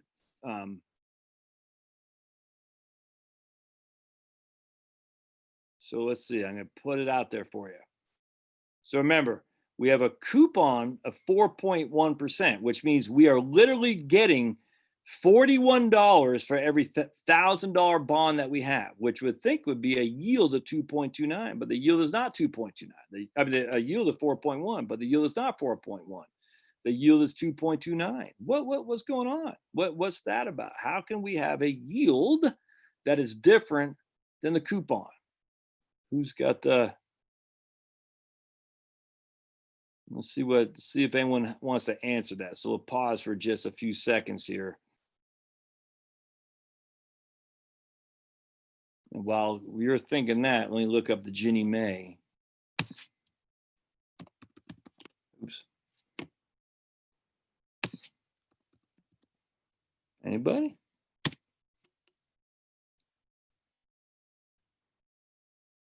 Yep.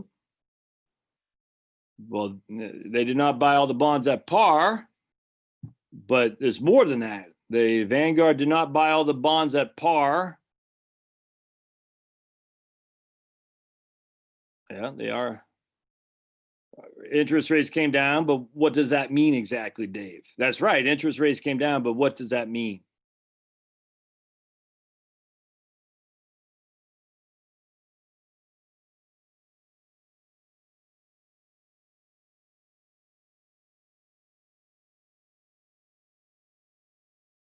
Yeah.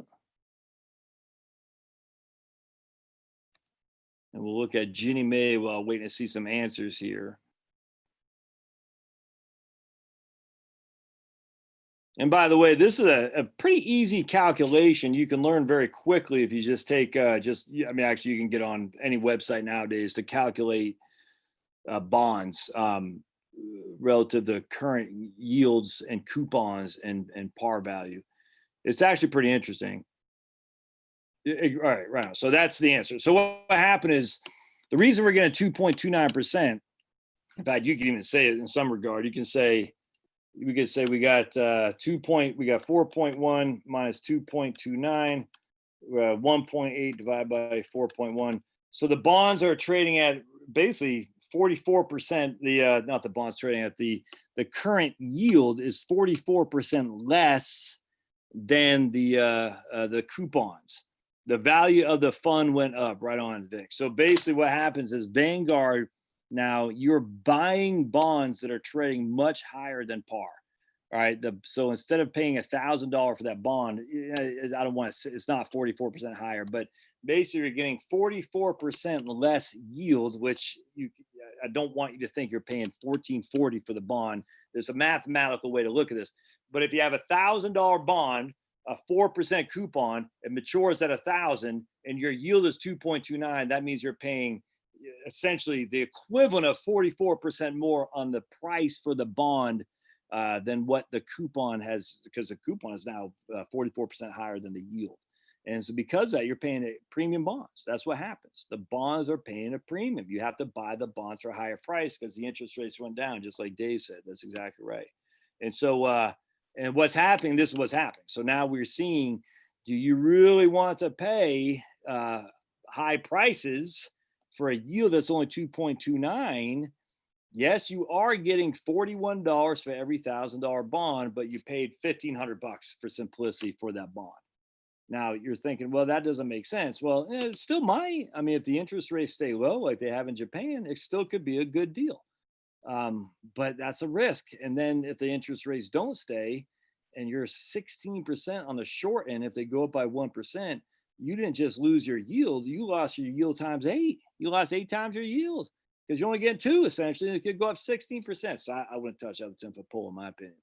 All right, so here's the Ginnie Mae. This one I like the most, and it's only paying 1.26 now. All right, and Ginnie Mae, we don't really look at the duration. It's not really a duration risk like we look at a regular bond because this is literally a mortgage-backed security.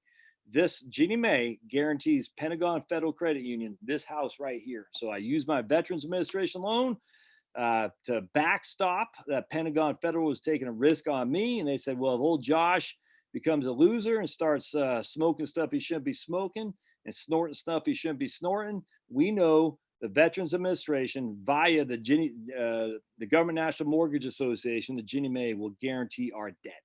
And so the Ginnie Mae guarantees VA loans and FHA loans. And so what happens is because it's mortgage backed, you don't really have to worry about the duration so much. You really have to worry about prepayment. And what that simply means is when interest rates go down, people refinance their debt. So if you had a Ginnie Mae back in 1998, when I was at Vanguard, I was literally at Vanguard. I've said this a million times. Ginnie Mae's were paying 6.25% back then. I said, man, government guaranteed bonds at 6.25%. If I had $1 million, I would just put it in Ginnie Mae and live off that $62,500 a year and never look back. Well, you can see what happened. The Ginnie Mae ain't paying 6.25%; it's paying 1.26. So now that same $1 million would only be paying me $12,600. Not good.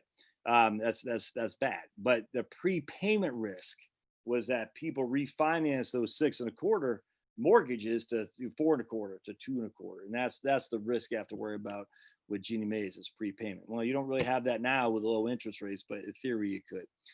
So this is the fund I like best would be the Ginnie Mae, just because it has a history, a very good track record of not having hardly, I think only had 2 years of any down year. When 94 is up, well, I can't remember. But if you look at Yahoo, it'll tell you the exact, there's like 2 years of negative performance and it's like 3% and 1%, nothing bad.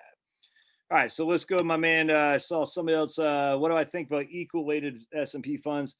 Yeah, they were the casting me out a few years back.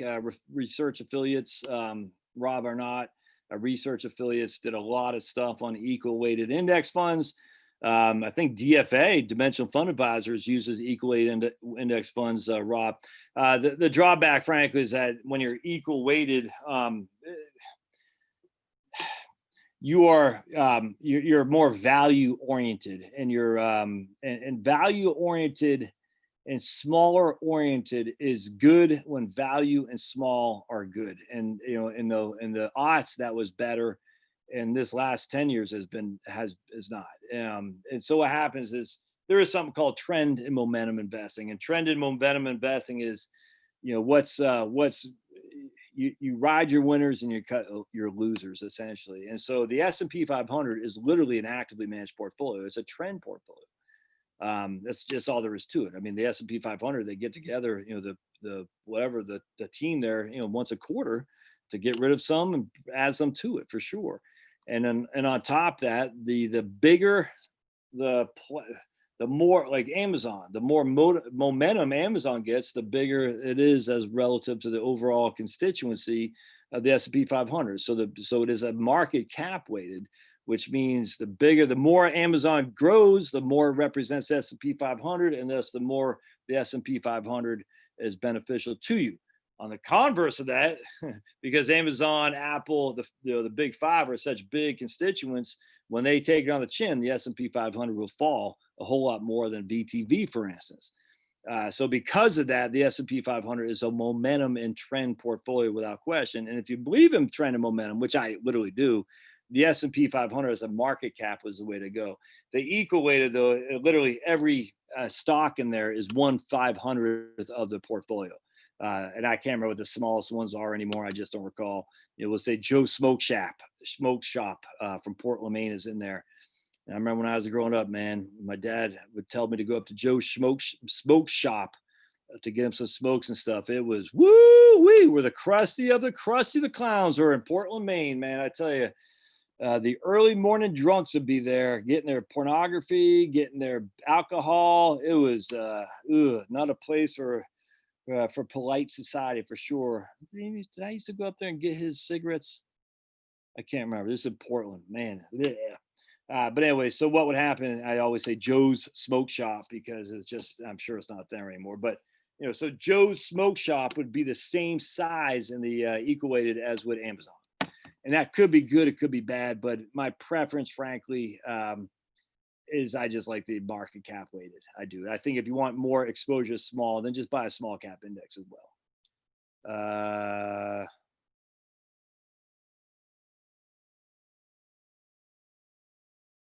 Right on. With the peanut gallery, we give it, yeah, man, right on. I got no qualm with giving advice. Absolutely not.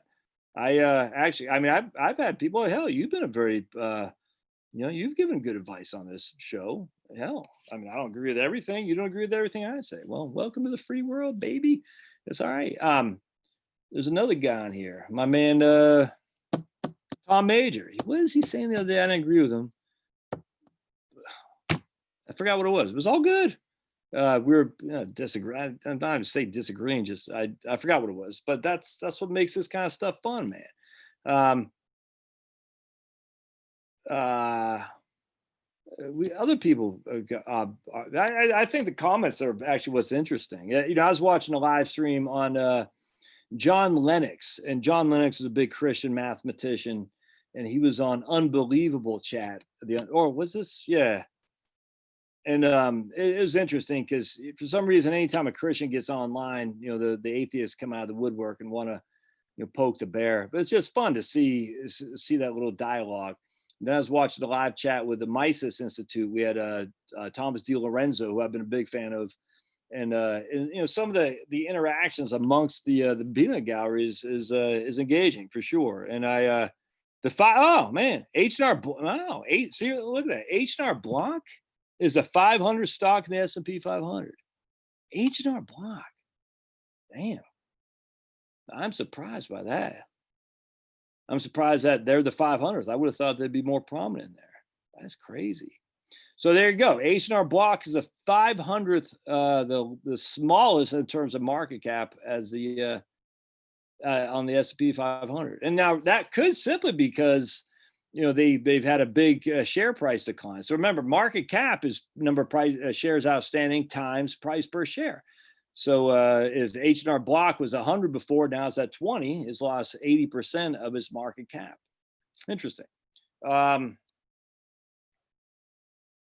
Can you talk about how you can claim a half your spouse's Social Security while you wait to take your Social Security? Yes, Jimmy, you got to be born before 1954. That's right. So if you weren't born before 1954, you can't do it. So basically, the question is, if my spouse claims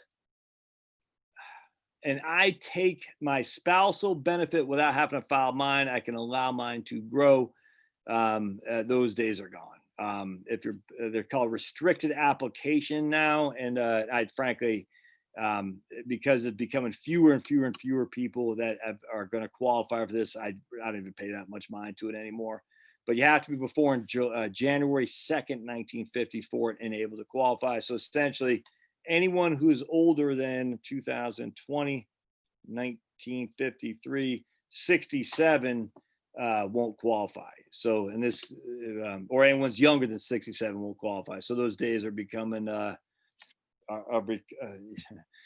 I don't think there's any tax form simplification. I know they tried, but my wife does taxes, and trust me, it ain't simple. But anyway, so those days of what Jimmy's saying, you can take half your spousal benefit. You can take your spousal benefit while allowing yours to continue to grow. Those days are gone. Yeah, if value were kind, then equal would emphasize growth. Mary says NMMM. Don't know. I use VGSH for my fixed income needs. Okay, yeah, there you go. So Ray says if bond's coupon rate is more than its year to then bond is selling at a premium. Yep. So there you go. So if a bond's coupon rate is more than its year-to-date maturity, yield to maturity, it is trading at a premium. Because the other way is trading at a discount. That's 100% right. So there you go.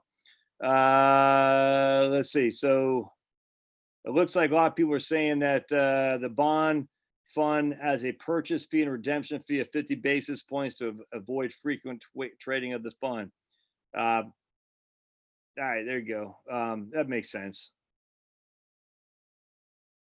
If you look at Vanguard fund selection, okay, San Diego.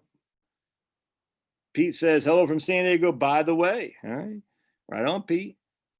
All right, cool. Do you think gold royalty companies are a good commodity play? Man, I don't have the slightest idea, man. I don't know anything about gold royalty companies. Sorry, brother. Kathy was our ETF. Oh, wait. Let's see. Kathy was. What happened here? Did I miss something? So somebody. All right. So here's Jill. Do you still think new Roth money should sit in cash or short-term investments until after the election? Seeing things will be at all-time highs by then. I guess it's always a gamble. Well, I mean, I think if you're, well, the question you asked the other night, Jill, is if you're going to do a big conversion, would you? I would not do the conversion now. I think it's at the end of the day. I think we got what 3 months or some of that to the election, and you could easily see the market, tanking for a little bit. I'm just like when Trump won. It fell that night. Well, I guess it didn't. I know that night Paul Krugman said, "This is it. We'll never see the market up again." And then I think it came back like at 10 o'clock in the morning the next day or something like that. But you could easily see the market taking a breather for sure. And so the issue is, here's the way I look at it. Roth conversions is ideally to do them when the market is down, as opposed to when the market's up. And we've had this big rally. We got an election coming up. No one knows their butt from the hole in the ground. And the whole thing with the coronavirus stuff, all of these people, the science, no, there's freaking no. It's just the whole thing's nuts. In fact, it's just my wife and I were chuckling because, going to Costco today, I keep my freaking mask on the side here, I'm saying, on just my little dashboard thing. No one's reusing it. You're not supposed to do that. You're supposed to reset, put it off, throw it away, put them on. No one does that. I mean, when I say no one, I'm sure some people are. The vast majority just keep it there. It's a sign that you are capitulating. It's all there is to it. It's a sign, man. It's literally a virtue signal. You're saying, I am with you. I want to do my best to protect you. It's crazy. So anyway, no, I mean, the idea that you're touching all this stuff in Costco, taking your mask off, putting it over here, going like that, it's a freaking, the whole thing's nuts. Anyway, and now we got the governor of Arkansas saying Trump needs to basically, at least if he's not going to mandate masks, at least give leadership on masks. These are Republicans in the South. These aren't squishes up in Charlie Baker and Larry Hogan. The whole thing. So you easily see a political realm it's just scared of its wits. It doesn't know what to do. You got Marxists and BLM and Antifa protesting. The politicians don't know what to do there. No one knows what to do. The science is all over the place. We could turn to science. No one knows what the hell's going on. And it just seems to me that this could become this, not collapsing. I don't want to sound like that. It's just a meeting here that says, okay, all these three things, we're going to take a breather. Europe's a mess. China, what the hell's going on there? It's a mess.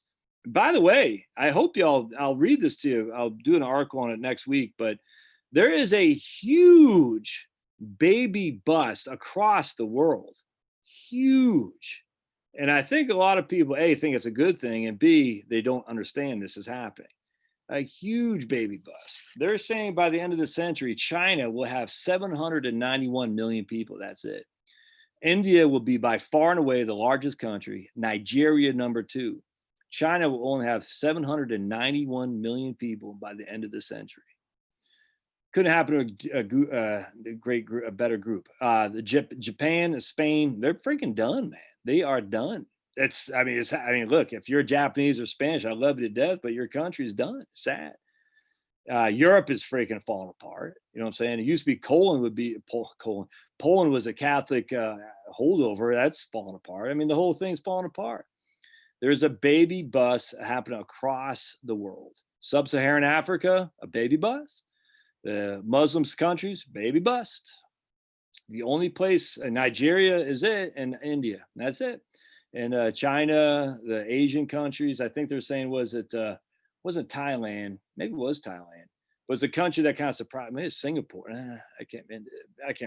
But I can't remember what they said about Indonesia. Indonesia is a big one, but I can't remember if that was going up or down.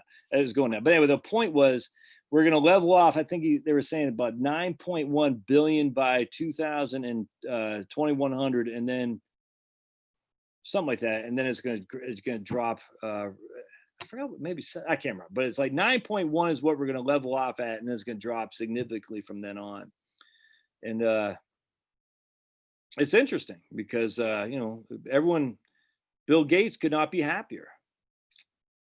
Margaret Sanger is partying with the devil right now. Could not be happier. Nuts.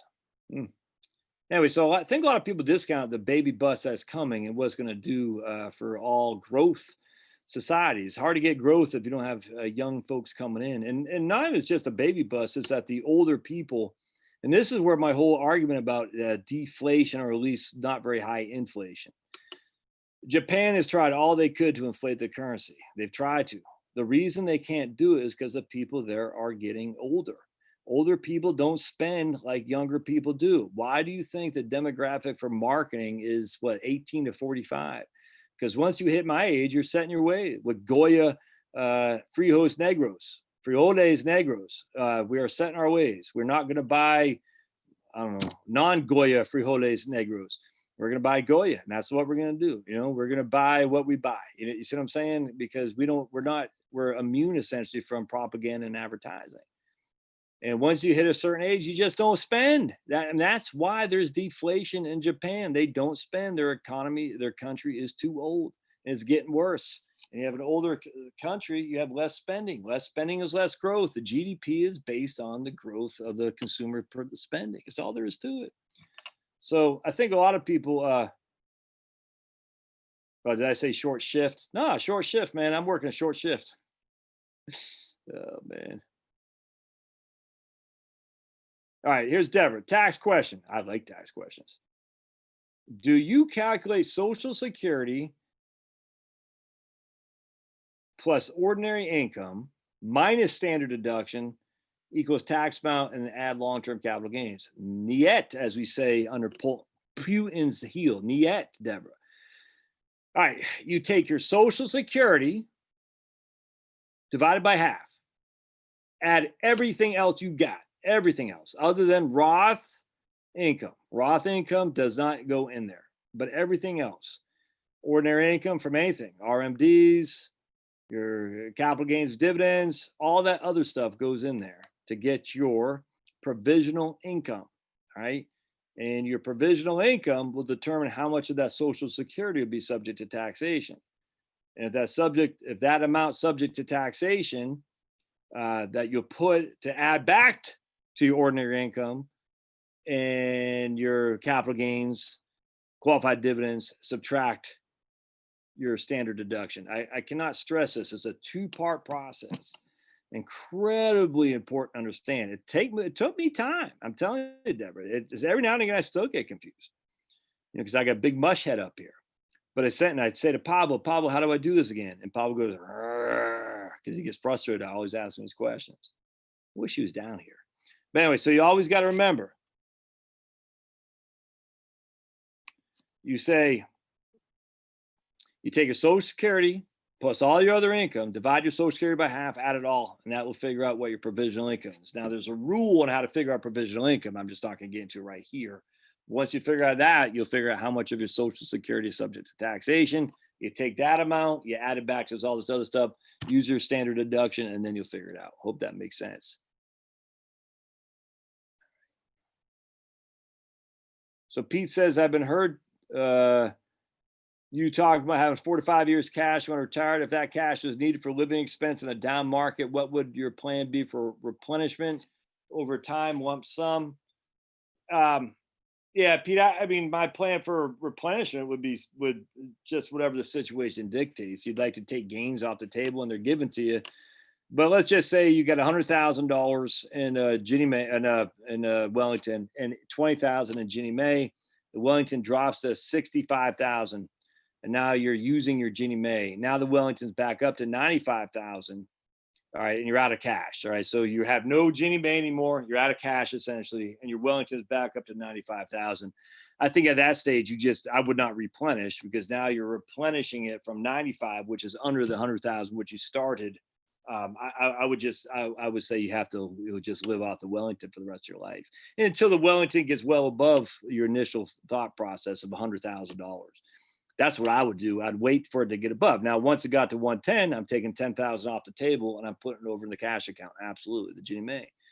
But I think if you were at 95 and you took another 20,000 out of Wellington to put into cash, you're still selling when it's low, because you're below your 100,000. I think you just gonna have to grin and bear it and live off the Wellington fund until it breaks the $100,000 threshold. Hopefully it does.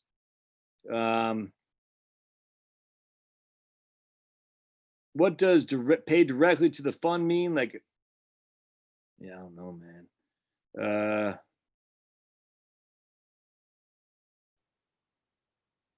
All right. 24% of population is over 65. Yeah. Yeah, no, the demographics can definitely impact stock markets and growth rates, 100%. And Roth should be long-term money. All right. Yeah, Contra Krugman. I'm a fan of Bob Murphy and Laura Wood. Yeah, Contra Krugman. It's funny, I actually listen to them because they just deliver they deliver a whipping on Krugman all the time. I think they stopped that, didn't they, though?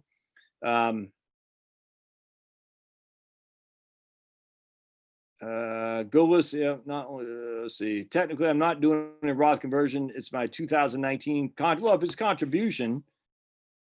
Oh yeah. Well, okay. So you're not. Yeah, if it's just sitting there, I'd put it in. Be done with it. If I thought you were talking about you're going to do 50,000 conversion, I wouldn't do that. If the money's just sitting there, I might as well buy into it. I mean, if it's sitting in the Roth right now, you've already essentially had the tax effect of that. I'd put that money to work for sure.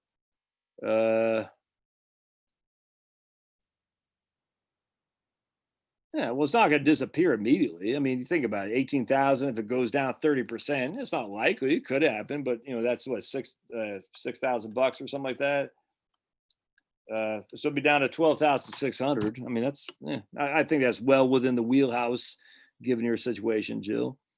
Future of the Euros in peril? Yeah, 100%. It couldn't happen to a better group of people either. Isn't it weird how now Sweden is no longer the left's cat's meow? I find that very interesting and ironic. The left seems to now despise Sweden.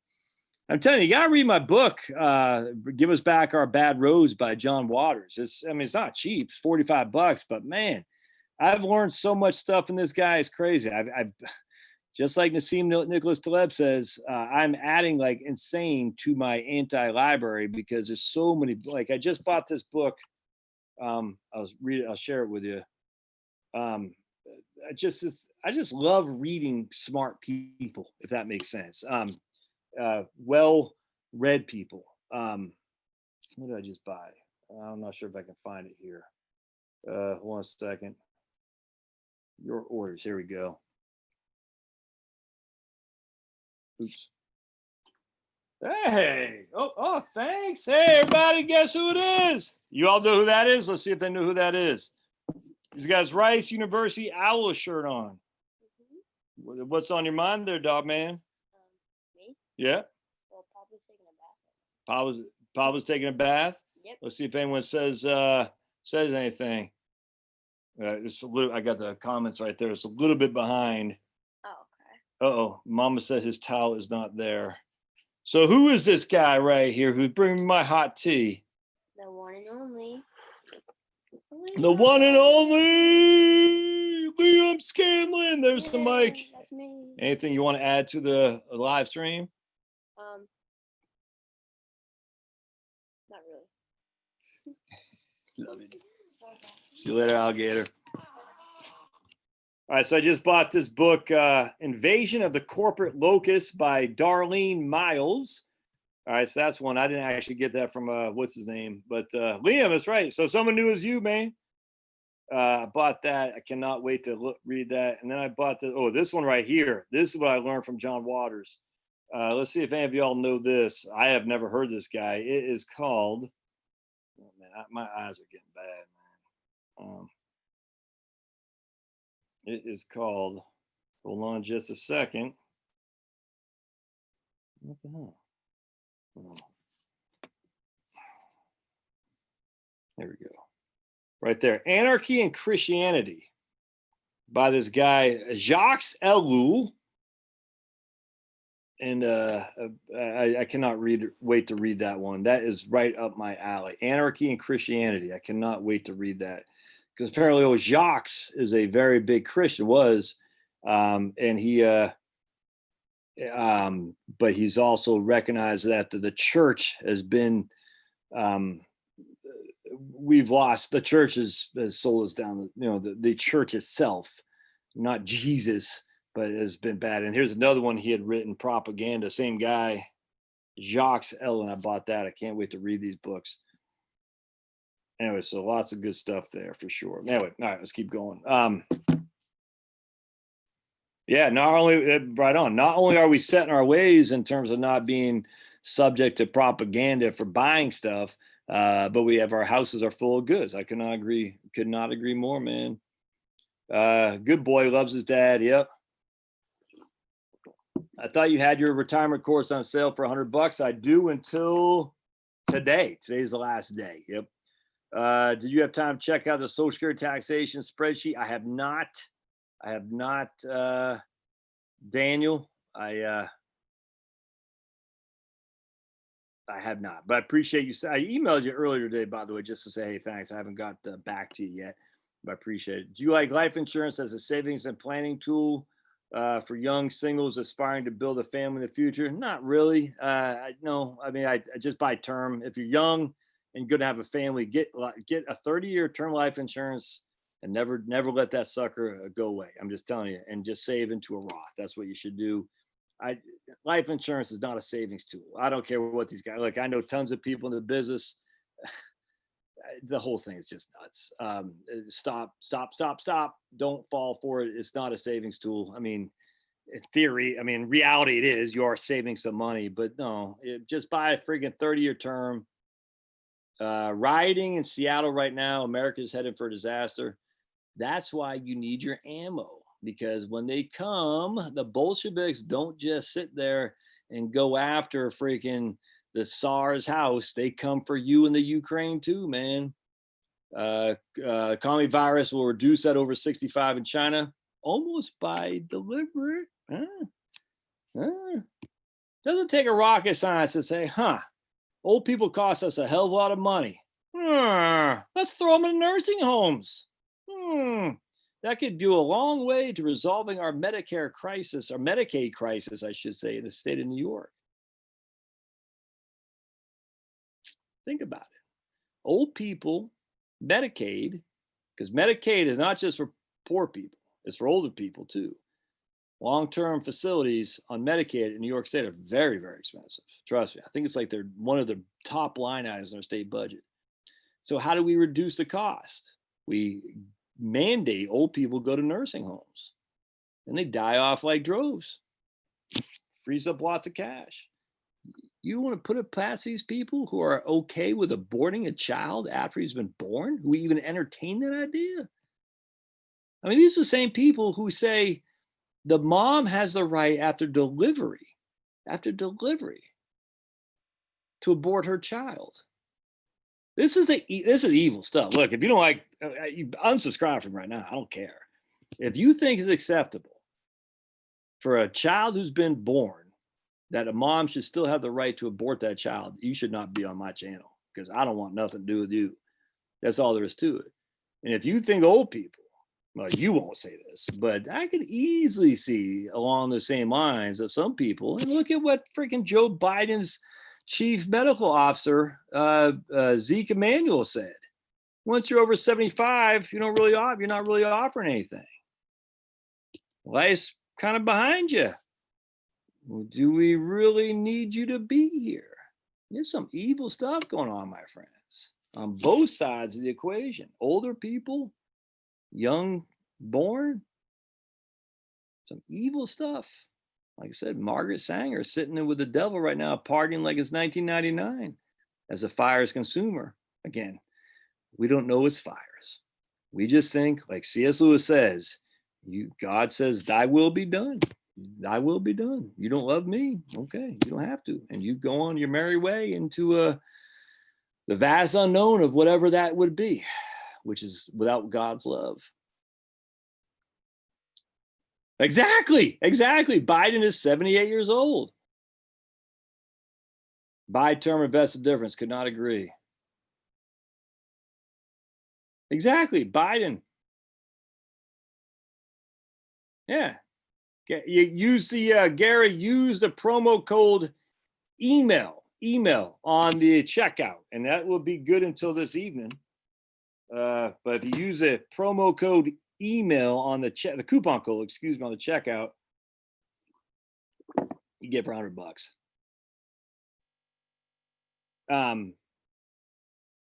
Wather, yeah, isn't that what's the name? Advertise. Steve Crowder. All right, well, it's 9 o'clock and get ready to get out of here. Much obliged, but just remember if you're looking at the retirement course thing, let me just real quick, I'll share it with you. So we'll go over this. All right, so real quick. Yep, use the code email right on, CB. Much obliged. So let's go to share screen. We're going to go here. We're going to go to, oops, make sure y'all can see this. Yeah, he loves, oh yeah, I'll share with you real quick. He loves his dad because I make all his food, his meats. Actually, you want to hear something nuts?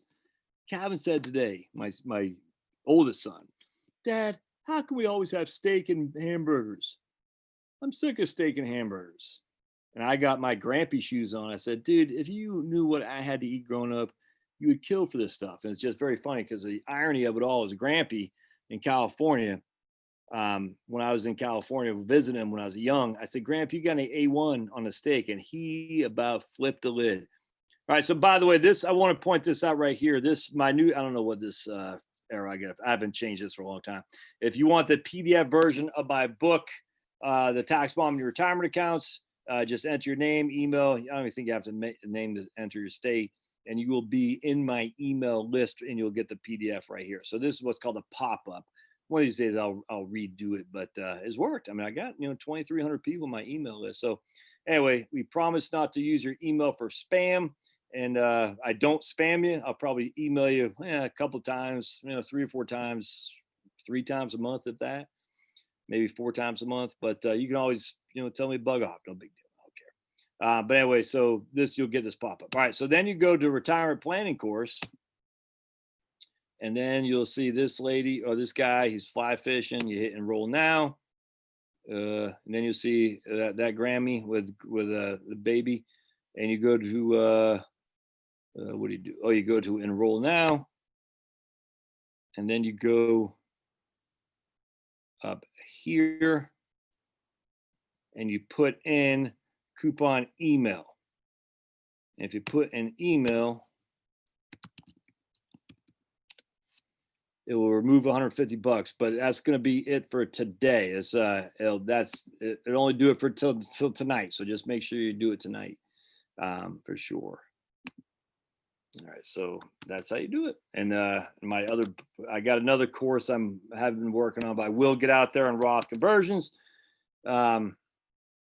Fantasy baseball draft time, right on, man. Steak and ham. I know. Anyway, so Grampy's like, I can't believe that you want A1. I never had steak growing up because he grew up during the Depression and all that.